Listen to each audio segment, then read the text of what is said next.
Hello दोस्तों, नमस्कार। मैं अभिनव मोटिवेशनल आप लोग का चैनल पर स्वागत करते हैं। पति पत्नी का सच्चा प्यार की कहानी। देवराज नाम का व्यक्ति की शादी अरेंज मैरिज के तौर पर शालिनी से हुआ था। दोनों की शादी अरेंज मैरिज होने के कारण वे दोनों एक दूसरे को पहले से नहीं जानते थे। शादी के बाद दोनों एक दूसरे को जानने पहुंचाने का काम चालू हुआ। कुछ ही दिनों में दोनों एक दूसरे को अच्छी तरह से जल्दी पहचानने लगे थे। जब दोनों में अच्छी तरह से पहचान हुआ, दोनों एक दूसरे को समझने लगे थे, तो देवराज को लग रहा था कि उसे एक बेहतर ही पत्नी मिली है, क्योंकि उसे पूरी तरह से समझने के बाद उसे समझ में आ गया था कि लव मैरिज करना कोई जरूरी नहीं है, अरेंज मैरिज में भी अच्छी पत्नी मिल जाती है। दोनों की नई नई शादी हुई थी, इसी कारण से दोनों एक दूसरे को अच्छी तरह से समय देते थे। उसके बाद दोनों एक दूसरे के काम में हाथ बटाया करते थे। पति पत्नी दोनों में खूब ज्यादा प्यार होने लगा था। अब उसकी पत्नी भी देव को समझ गया था और उसे किसी भी प्रकार का कोई काम या किसी प्रकार की कोई सामान जरूरत पड़ने से पहले ही उसकी पत्नी उसे के सामने हाजिर कर देते थे। एक दिन देवराज अपने दोस्त को सूरज को अपने घर दावत पर बुलाया था। देव और शालिनी के प्यार देखकर सूरज बोल उठाकर, तुमने तो अरेंज मैरिज की है, लेकिन तुम्हारी पत्नी बहुत अच्छी है, तुम्हारा बहुत ज्यादा ख्याल रखती है और तुम दोनों भी अच्छी तरह से अपना काम कर रहे हो।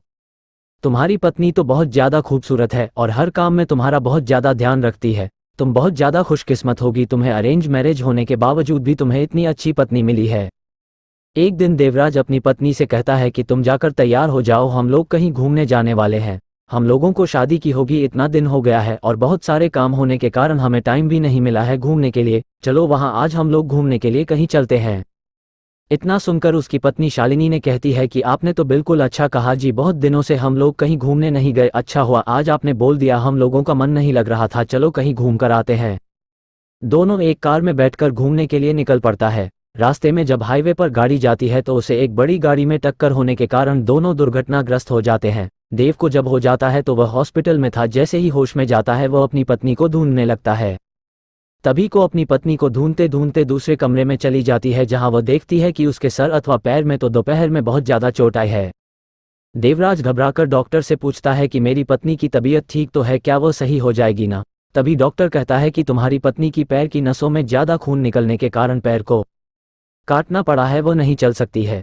इतना सुनते ही शालिनी की आंखों में आंसू आ जाता है और कहता है कि मैं तो आपके ऊपर अब बोझ बन गया हूँ।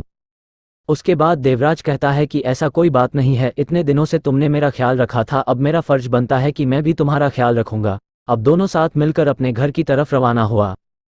घर जाकर दोनों एक दूसरे के बिना ना रहने की कसम खाई थी। फिर उसके बाद फिर वह अपनी जॉब को छोड़कर घर से ही वर्क टू होम मतलब के वर्क फ्रॉम होम किया करता था। साथ ही घर रहकर अपने पत्नी की मदद तथा उसके देखरेख में उसका मदद किया करता था।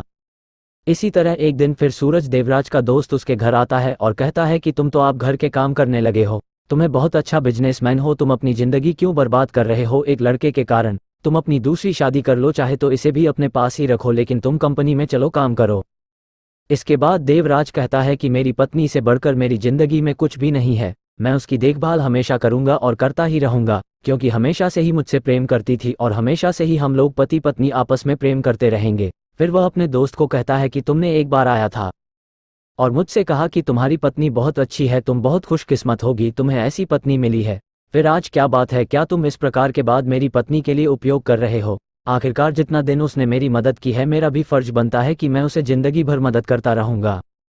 इतना सुनते ही पीछे से उसकी पत्नी भगवान से प्रार्थना करती रहती है कि भगवान, आपने मुझे इतना अच्छा पति दिया है कि मैं इसका शुक्रिया कैसे अदा करूंगी, और वह सदा के लिए एक दूसरे से प्रेम करते रहे और अपनी जिंदगी को आगे बनाते रहे। इसलिए मेरा मानना है कि पत्नी चाहे जैसे भी हो उसे कभी नहीं छोड़नी चाहिए, और पत्नी को कोई तकलीफ होती है तो उसका साथ देना चाहिए, ना कि उसके साथ छोड़ना चाहिए।